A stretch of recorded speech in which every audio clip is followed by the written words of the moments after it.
Building your web presence. I'm Derek Westby, Director of WTCO TV in Trempealeau County. Don't judge us by our website. I had no control over ours. So of the 53 members Wisconsin Community Media has, 27 of them are on their government site, where they're a page in a giant navigation system that's really hard to find. 22 have their own, 2 are part of their cable company website, and 2 have no website. So there's a lot of questions you have to ask. Is your website easy to find? Is it up to date? Does it look good? And does it have consistent branding? Those are some of the most important things about websites, is that everything is consistent and looks good. So I have some tips for standing out on municipal websites. You work with your website administrator, which is probably your IT director or your clerk or somebody technological, to get a button on the website or something like that. Here's some examples. Fitchburg, they're really heavy into video on their homepage. In Stoughton, they just have a little icon. So even something as little as an icon can help you get people finding your section of the website. A lot of them are just little icons on the homepage. Oshkosh Media down here has a big banner on the bottom of the Oshkosh website. So incorporating something like this into the homepage of your website can really help get people to your section. Because a lot of us are, 7 layers in and you can't find it. But if you can get a little icon or something on the website homepage, that's really good for standing out. Or you can purchase a domain that forwards to that section. And domains range in price from $15 a year to $50 a year, depending on what you go for. If you go for a .tv, it's about $50 a year. And for an example, at Trempealeau County, our TV station can be found at https://co.trempealeau.wI.us/community/tcc_media_center/index.php. Or you can go to WTCO.tv and it takes you to the same page. So for $50 a year, we can promote WTCO.tv without ever leaving our county's website. And that makes it so much easier. We have it on our banners, our business cards, everywhere. And it's just a lot easier to promote. And a lot of IT directors who don't know will ask about risk. Well, what's the risk in pointing a domain there? There is none. Basically what you're doing is you're making a domain that forwards to their secure website already.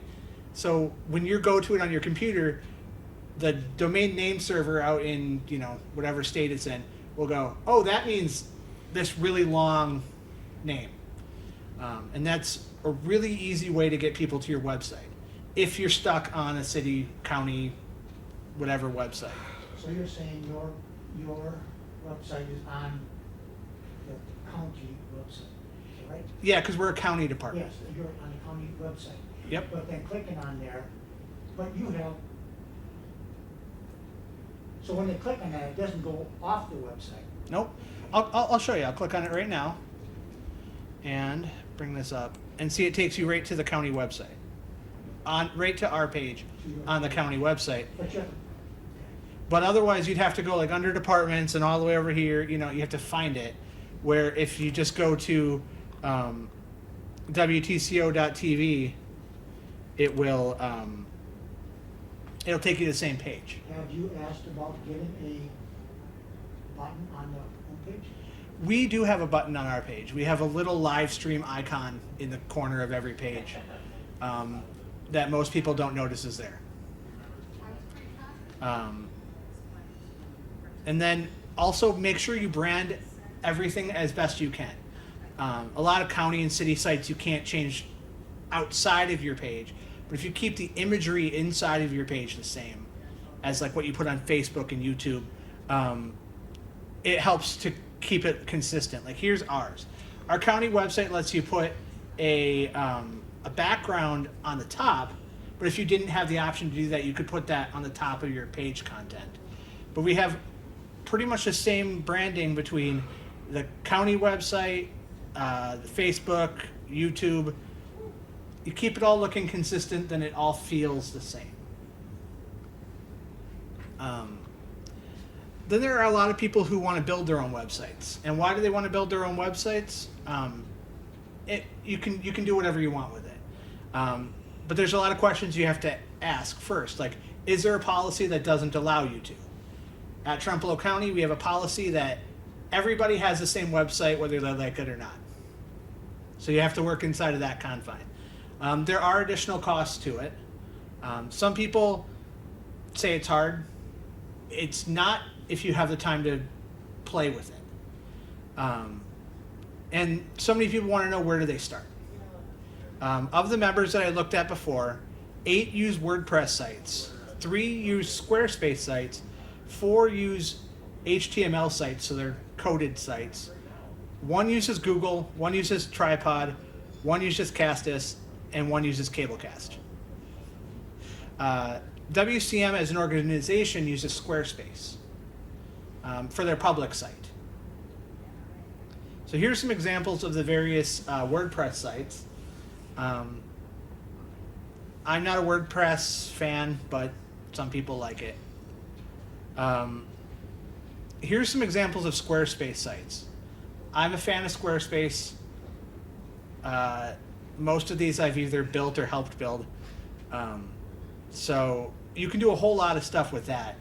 And that one's relatively easy to use if you're looking to build your own website, but you don't have a whole lot of technical background. Squarespace is really easy. Ask Mary. It's easy. She updates the WCM So Squarespace. These websites that you have up there right now are separate from the city or county. Yes. So if there's a policy that requires you to stay on your governmental website, of course, stay on there. If there's not, you can look into alternatives to make it easier for people to find you, and make it some county and city and village websites aren't mobile friendly. They're not good for getting people on them. But if you can get a Squarespace site, for example, that's mobile friendly. You can put videos right on there. You can do all kinds of stuff with it. So there would be a link on the city website to take you to this website. Yep.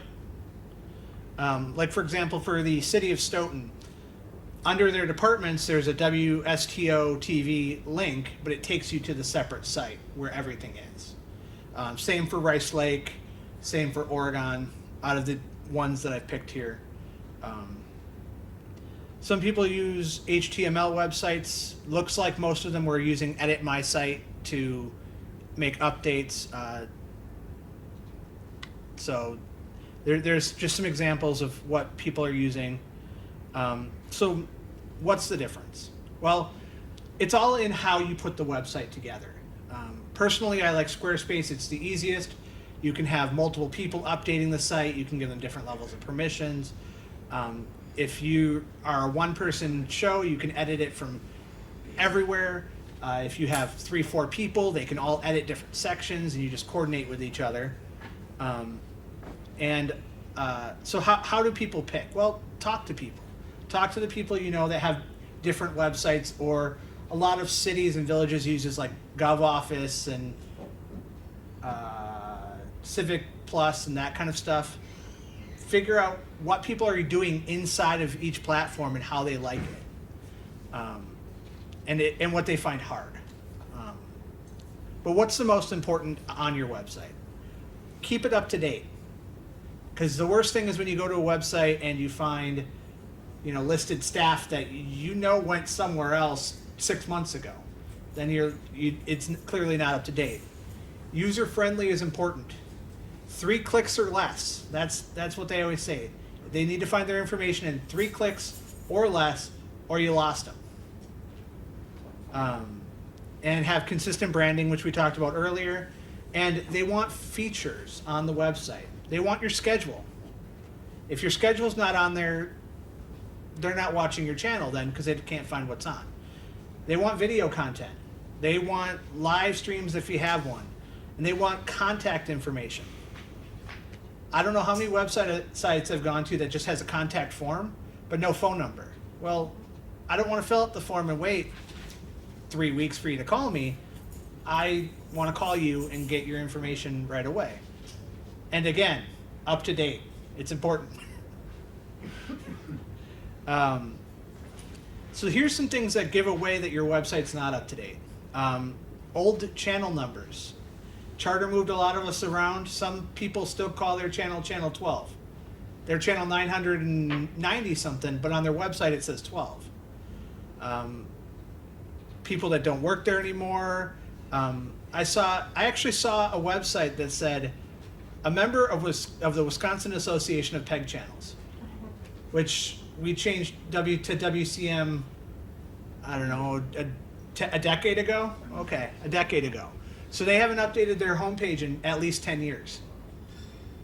That's kind of scary. Some websites have last updated on the bottom of them. You should never have that. That's a dead giveaway that you haven't gotten there in 2 months and the information is at least 2 months old. Low resolution graphics. Back in the day of dial-up, your resolution was much lower, so it would load. Now a lot of people have faster web connections. You should have higher resolution images that aren't pixelated. And non-responsive designs. Some people still have websites that aren't mobile friendly. Well, everybody's checking on their iPad or their cell phone. So if it's not mobile friendly, you have people losing. They're not connecting with it because they're not being able to use it on their phone. So what makes it user friendly? Easy to find. Again, 3 clicks or less. Graphic icons. They don't want to read a list of links. They want a button. People are, trying to find the easiest way to get to something. Sure, you might have your menu, down the side or across the top, but your most popular content, like your schedule and your live stream and that kind of stuff, you should have a button for that as well. And easy to read. They always say you should never have any content higher than a 5th grade reading level. So if you're putting big words on your website to make it seem, more academic, you're losing them because they don't know what those words mean. Responsive design, 50% of people use mobile devices for web use. So if it's not mobile friendly, you're cutting off half of the people that can go to your website. And is it accessible? So how many of you know if your website is ADA compliant? 1. We're good. All right. Government agencies have to meet AAA standards. If you're not part of the government, you have to meet AA standards. Don't know if I went into that too much. Oh, I did. So ADA guidelines, contrast guidelines. You don't want to have black font on a gray background. You want black font on a white background. You don't want to use light colored font like cyan or yellow because that can't be read very easily with people with vision problems. And your images have to have descriptive alt tags, alternate tags. In content management sites, they usually have a spot that says, like alternative text. You got to put something in there because if it just says like xyz.jpg, if somebody's blind and their screen is being read, it'll say, this is an image of xyz.jpg. Well, that doesn't help them know what it is. You want it to say like your TV station logo that, for the city of or village of whatever.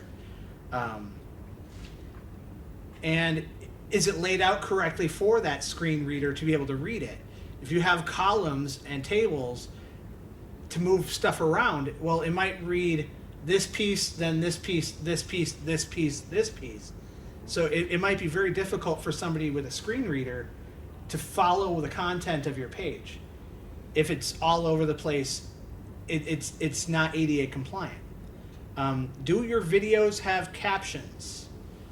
YouTube auto-generates captions, and they're fairly accurate. So if you want to put a video on your website, put it on YouTube and embed that because it'll auto-generate captions, which they might not be perfect, and you can go in and edit them if you want, but meets the minimums for ADA guidelines. So don't just put the video on your website yourself. Put it through like YouTube where it will generate the captions. Are you uploading ADA compliant PDFs? Adobe Reader has an ADA compliance check that you can run, and it'll tell you what's wrong with it. A lot of times it's you have an image uploaded without putting an alt tag in it or something like that, and it gives you the ability to add that stuff later. And then when you do that, it gives you a report embedded in the PDF, so that if somebody says, oh, you never ran your ADA compliance check, it's embedded in the form so that they can't say you didn't when it says you did.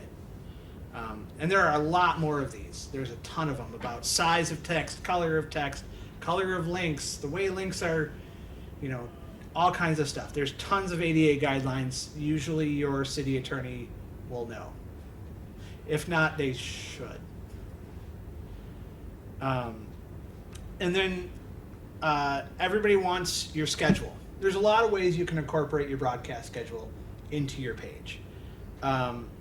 If your broadcast server has a public IP address, which some do, some don't, you can link to your auto-generated schedule right from your server. That's what we do in Trempealeau County. You can iframe it into your schedule or into your actual page. I wanted to do that, and Trempealeau County told me no. So you can embed it if your government agency will let you.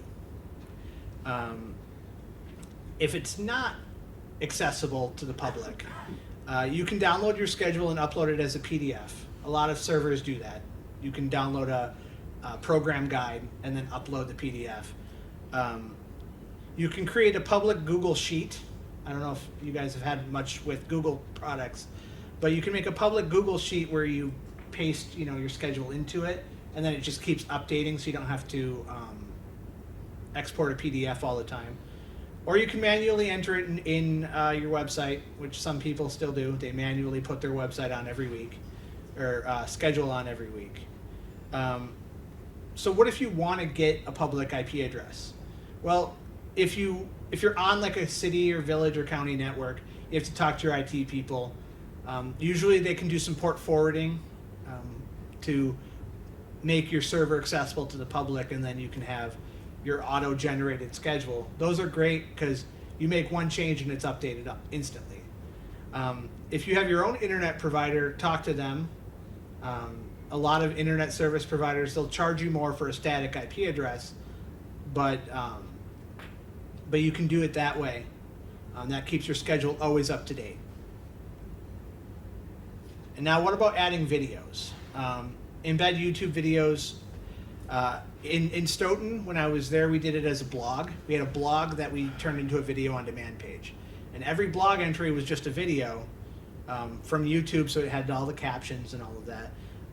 Or you can use your video on demand provider if you have one. A lot of us have, like the Teleview Connect or Cablecast or that kind of stuff. You can have a link off of the website to your YouTube or Vimeo or whatever you're using. There's also the option to host videos on Amazon Simple Storage solution as MP4s, embed them with JW Player. That's expensive. If you have a few $1,000s a year laying around, go that route. If you don't have a few $1,000s a year laying around, go with YouTube. It's free, it's easy, go with YouTube. There's a lot more options out there.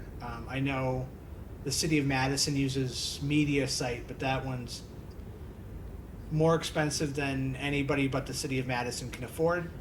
And then what about live video? If you're doing anything live, you should try to get it online somehow. You can use your server's live stream stuff if you have it.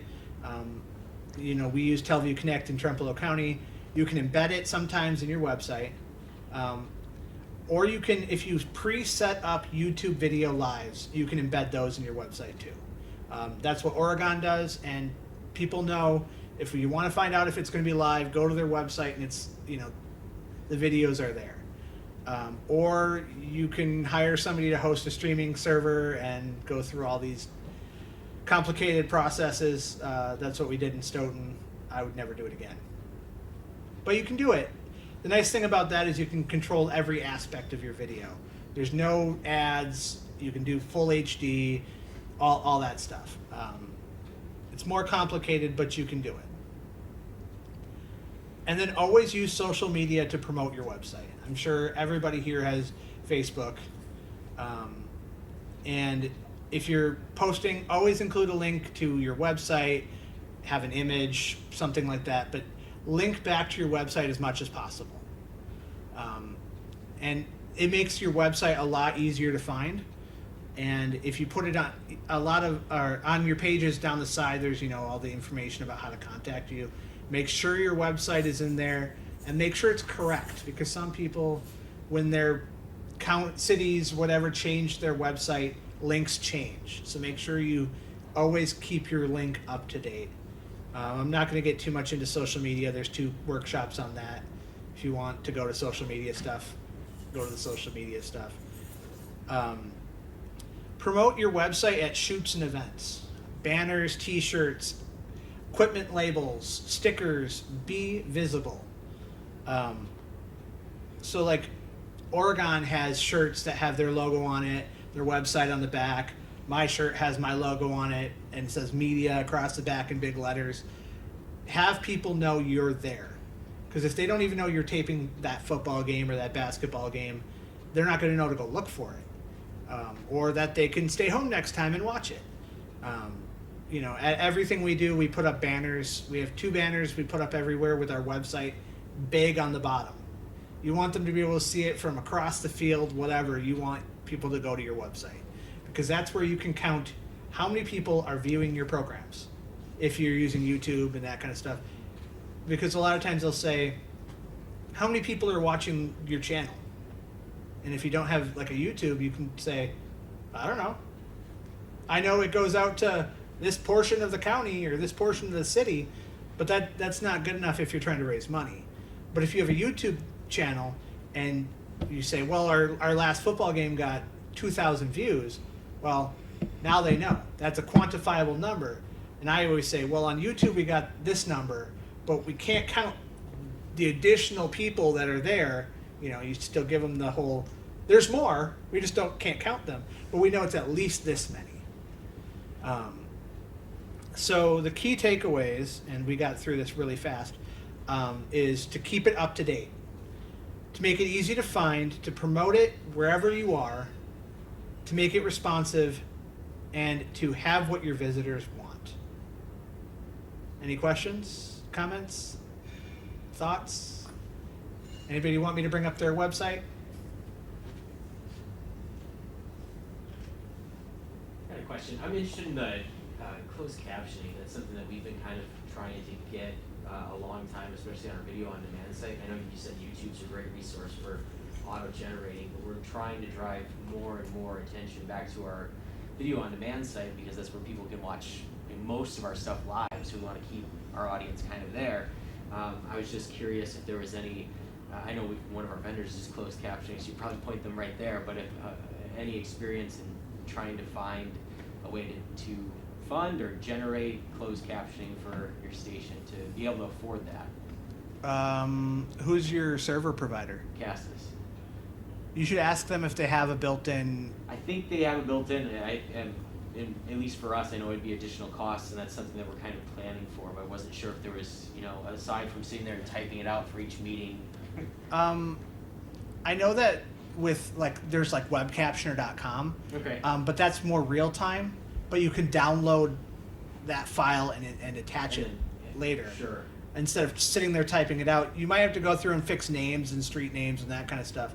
But it'll do a bulk of the work itself. But you can do that while it's happening. You just give it a soundboard feed right into your laptop.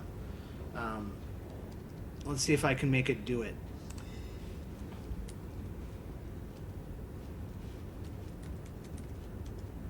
Webcaptioner.com. Start captioning. Allow it to use my microphone.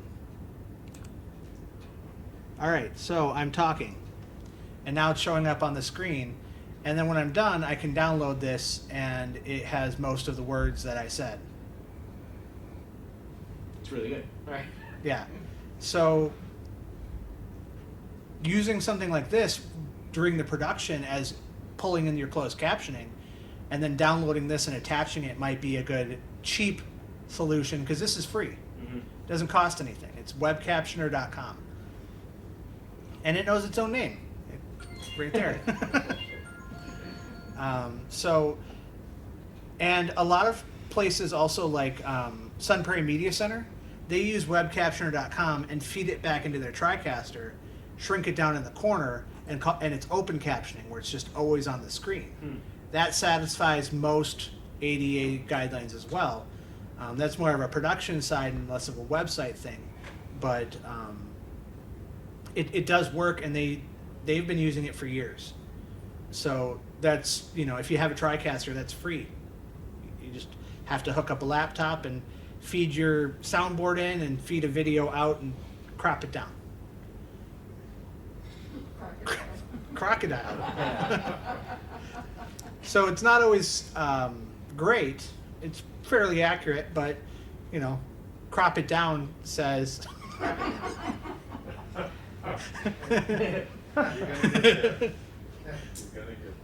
You're gonna get it. However, if I say a crazy name that it doesn't know, it'll guess, or gas. So Derek, do you use TelView? Do you use a closed captioning software? No, we have a live closed captioning through municipal captioning. So we have a ENCO encoder that generates captions 24/7, and that does pass through to like our TelView Connect.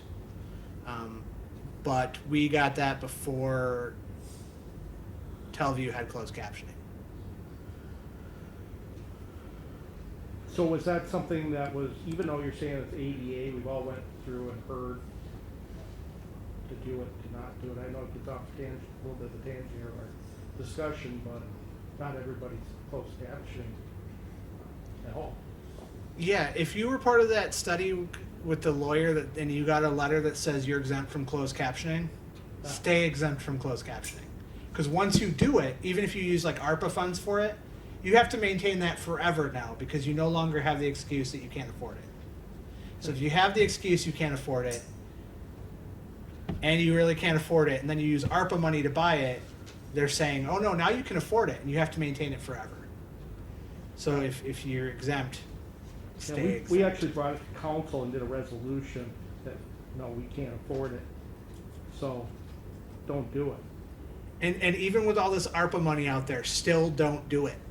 Even though you can afford to with ARPA funds, but what about when it breaks in 10 years? Are you going to have that ARPA funds to pay for a new system? Probably not, but you're going to have to come up with it. So that's a little bit off onto closed captioning, and there's a workshop on that with Daniel later. Any more website questions? Do you have trouble with it? It sounds like you're not able to embed a lot into the county site. Is that right? Right. How are you handling the responsiveness of embedding? Because sometimes embedding doesn't always play responsive. Right.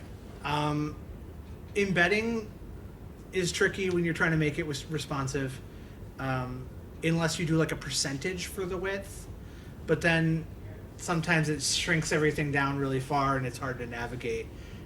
What I like to do is if I embed like our schedule, I'll also have a link on top that says like, if you're on a mobile phone, click here. And then, because our schedule itself is responsive, but it's not responsive if it's embedded. So I tend to put, if you're on a mobile phone trying to read our schedule, click here. And then it makes it more mobile friendly than embedding it. Oh, you actually say it if you're on a mobile device, Yeah. click here, okay.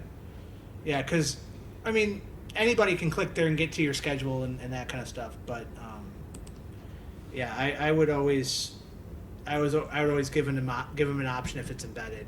YouTube works well in scaling on its own, but. Can you talk about anything like Elf site? Are you familiar with those embedded things? Using like Facebook embedded within a site. I used it. But is there a better website that has like Wix or something that might have it already? Oh, like embedding like your feed? Yeah, your feed. Actually, Facebook will give you if you become a Facebook developer, they give you tools to embed your 3 most recent posts automatically in the Facebook developers area. Using separate sites kind of sometimes makes it more complicated, but if you work your way through the developer stuff, it will really help with embedding like the Facebook feeds and the Twitter and all that kind of stuff. But also that's limited by your website. If you have for example, GovOffice or Civic Plus website for your city or village, embedding doesn't always work very well. If you build a Squarespace site, you can pretty much embed whatever you want wherever you want. So it's kind of based off of what you can get away with. We are using WordPress for our website, at least that's through Word. I'm sorry for you. Well, that's our choice. But anyways, like, as you know, it's very, very basic. We had to eliminate some of the pages because there's nobody to really update that and so on and so forth. So I guess what I'm asking is, should we be seeking somebody out professionally to do that, or is that something that me in my spare time, because it'll fall to me, is that something that I could, look into, kind of get versed on that? Is there, like easy ways to learn how to? Yeah, there's online. There's a website called Udemy. I will get the spelling for you. UDEMY. Yeah, UDEMY.com. And you can buy courses in like WordPress or pretty much anything actually. If you want to learn more about Photoshop, you can buy a course on Photoshop, and they're on sale chronically. It's this is a $300 course. You can get it for $20, but the sale ends tomorrow, and then tomorrow the sale ends tomorrow. Tomorrow's tomorrow. It ends tomorrow. Where they're like $30-$40. I'm sure they go off sale for a day here and there. But there's a lot of good courses on there for WordPress or HTML, all kinds of stuff. So if you have the time to learn, there's a way. If you need to learn HTML, you can go to WC3schools.com too. Yep. There's a lot of HTML on there. I use that a lot.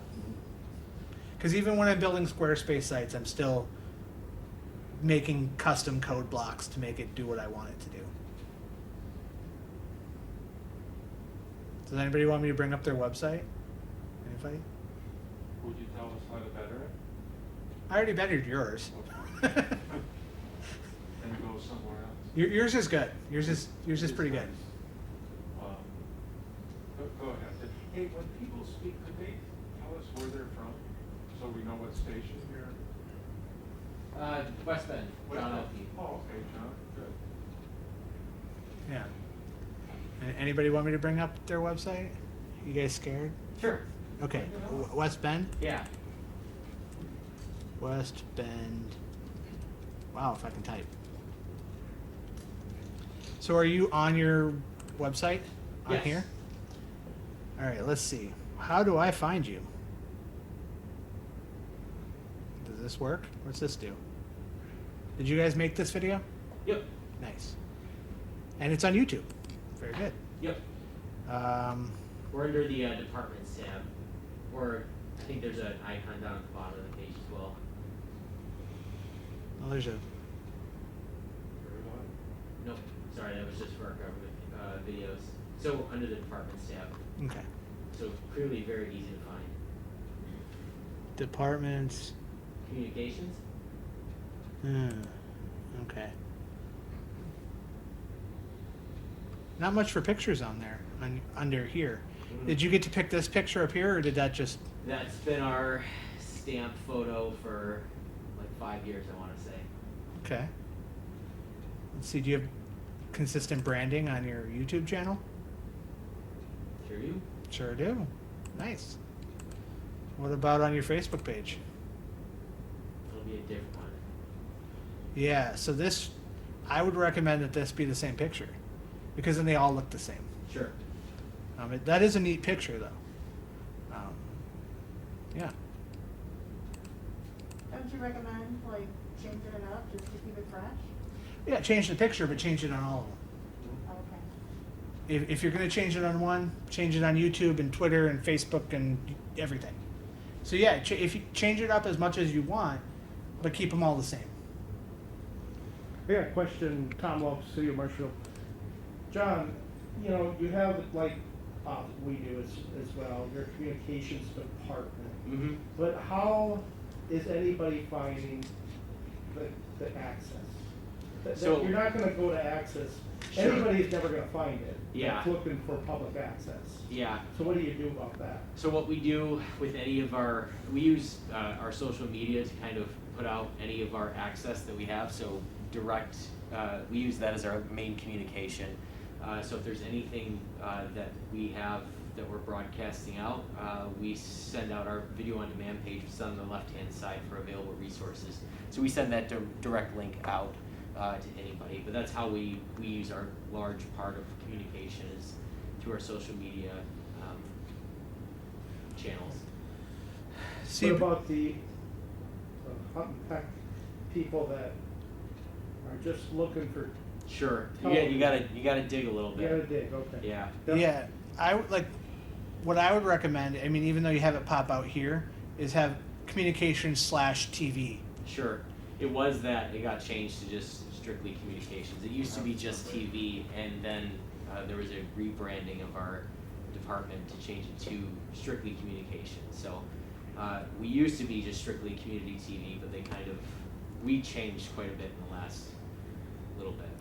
And I see here you have, under community, you have community cable channel and West Bend Schools cable channel. Mm-hmm. But that looks like it takes them right to your Castus stuff. Yep. Any thought to maybe having that go to a community television page that talks about what the channel Sure. is, and then have links to that? Sure. Because like if you go here, now you're off of the website. Mm-hmm. So it helps a lot to have an intermediate page that talks about what cable channels it's on, because this doesn't say what your channel number is. Sure. I'll just say one thing, myself, David was my coworker for 2 years and is now in Columbus, but we took the approach of keeping a cable brand, a brand of TV called Marshfield Broadcasting. Even though we're the communications department, people didn't understand it. It's totally opposite, really. You know, it's under the department. Yeah, I'm communications director. I do all that. But the people that are for public access didn't refer it to that way. Sure. And we kept that brand, and we changed it from Marshfield Media Access, formerly Marshfield Community Television, MCTV. That gets defunct. But I think David looked at it, myself looked at it here as like Mountain Dew, Pepsi. You know, think about their underneath. You don't even know who's their main company. Is it Pepsi? I don't even know. Pepsi. Yeah, you don't think Mountain Dew, Pepsi, but you know, think of it in those terms. That's what we did. So I think it's helped. It's helped and keep Marshfield Broadcasting, and that's where we're trying to still push people to. And we have a separate website, but we still have a city website to push them there. So Sure. And like in Stoughton, the TV station is under the IT department. The IT department is completely separate on the website from the TV station, Sure. even though they're the same thing. So it definitely would help, even like under departments, maybe just have community television, but it links to the communications department page or a page inside the page. Because if I were, you know, grandma, I would go here and go, departments. It's not there. Because they don't know communications departments run the Sure. TV channel. So if I were grandma or grandpa or uncle or whatever, I would say it doesn't exist. So a lot of it's in wording. Redundant links. Even though they all go to the same page, have them everywhere. some of it came for us as public access with church. It's not going to go on the city's website. It's just not going to go there. So that's the reason to have a separate site for that reason and for our community producers. If you Because- can. And that seemed to work out really well, so.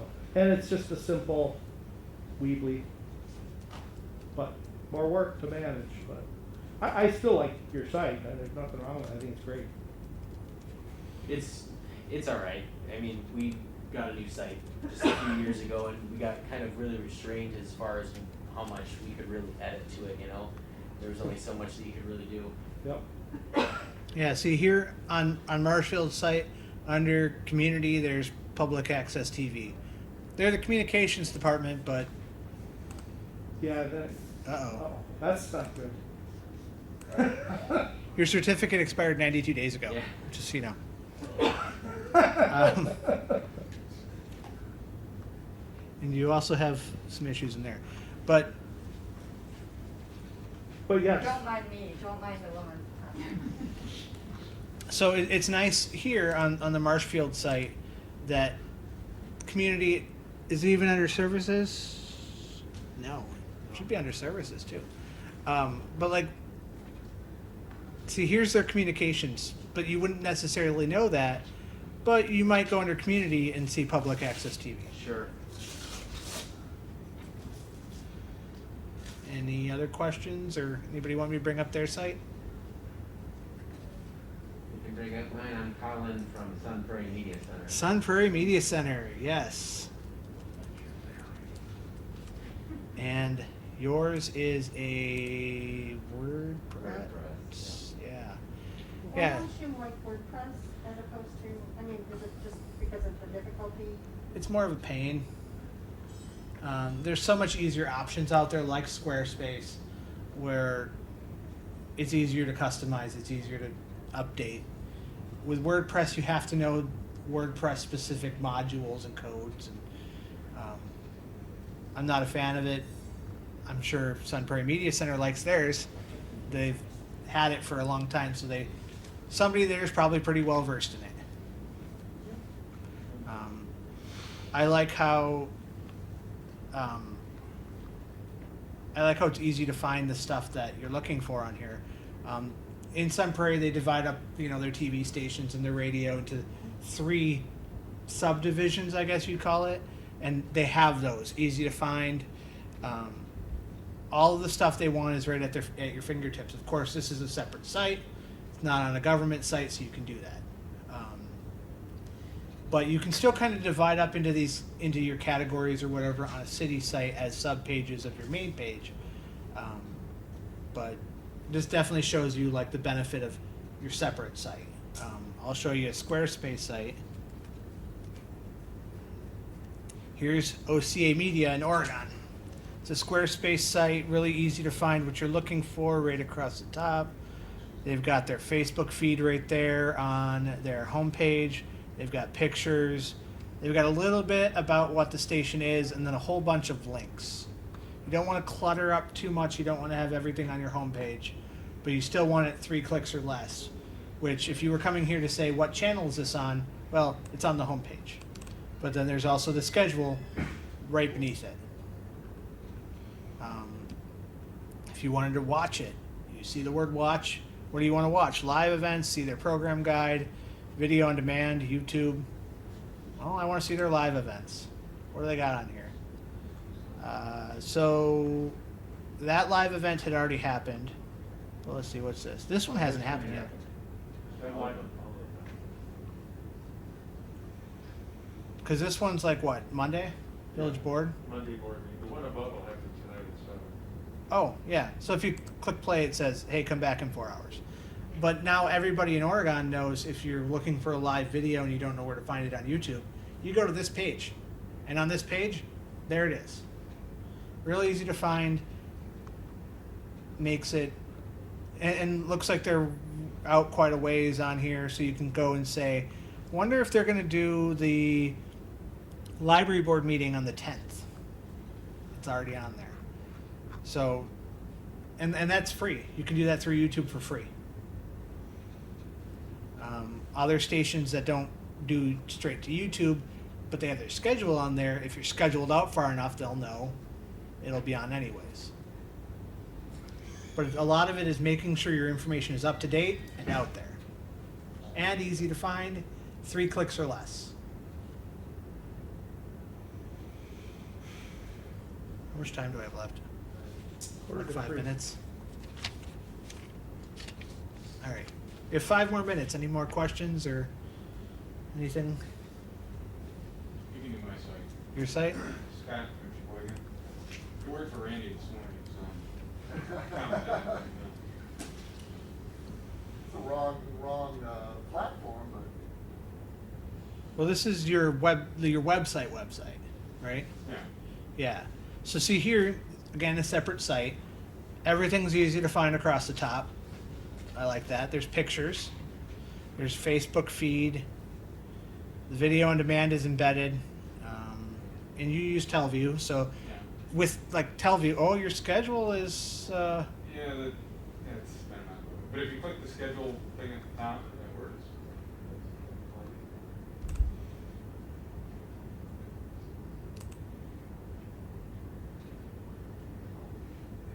The certificate, ah. the secure site has been And now do you ongoing struggle. do you secure your own website? With Telview, you can have Telview provide you a security certificate and a short domain. You just have to talk to them, and it's free if you pay your maintenance Yes, fees. so that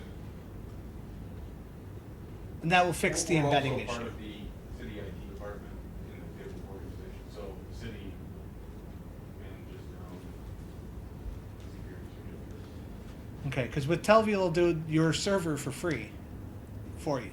Okay. And then they'll give you a really handy, like, mine, WTCO.telviewra.com will take you to here. But then, on the public schedule, let's see if I copy this. Oops.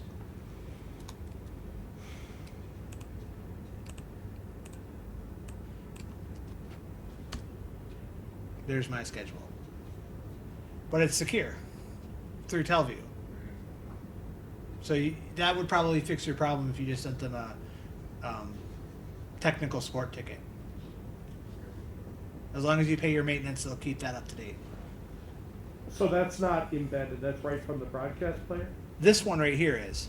Yeah. On Scott's, he had it embedded, but because the embedded wasn't HTTPS compliant, the HTTPS website blocked it.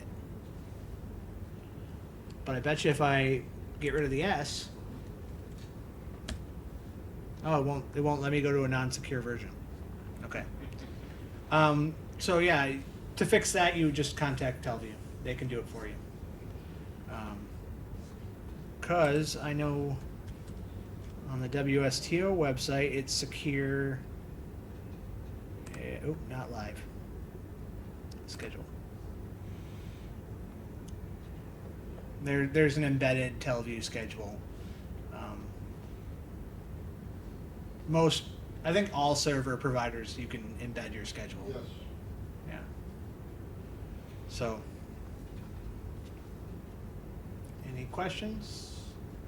You guys keep seeming to come up with things, so this is good. Is there a preferred web browser or web design, like WordPress, that's easy to use?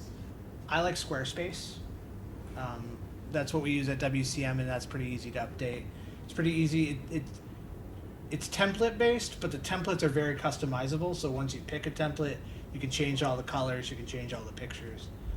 It's very easy to use and very easy to update. And I taught a guy who can hardly check his email how to update his Squarespace site. So Is that hooked up to something like Wix? Wix isn't the same thing. Like Oh, the they're same. the same thing. They're the same kind of. They're just different content management platforms. Yeah. And most of the manufacturers will work with their APIs to make sure you've got the right code to embed. And that's the other trick to this. Yeah. And a lot of the other you're with Cablecast. Right. Do you guys offer like secure licensing for embedding and all that too? Yeah. See, most server companies that gets you around the issue that Sheboygan was having, where it's not secure and won't show up. Well, the other thing is that the different manufacturers have different ways of moving content. We pull content, Teleview pushes content, so when you're pulling it, you don't have that problem.